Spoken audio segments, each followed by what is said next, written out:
जिला प्रशासन की अभिनव पहल पर गुरुवार को सुबह बनास के अंतर्गत घाट संध्या कार्यक्रम में उड़ीसा के प्रसिद्ध शास्त्रीय नृत्य ओडिसी का शुभारंभ द्वय कलाकार तोषिता चक्रवर्ती और आत्रिका वाजपेयी ने श्रीता कमला, जिसमें भगवान श्री कृष्ण और देवी राधा के प्रेम को नृत्य के माध्यम से दर्शाया गया।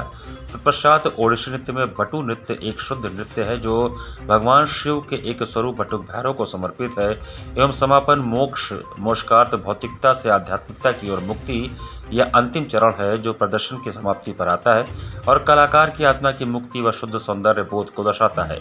कलाकारों ने पद, लय, ताल और अंग संचालन तथा घुंघरूओं के झंकार से मुक्ताकाशी घाट संध्या के मंच को झंकृत कर दर्शकों के हृदय को मंत्रमुग्ध किया।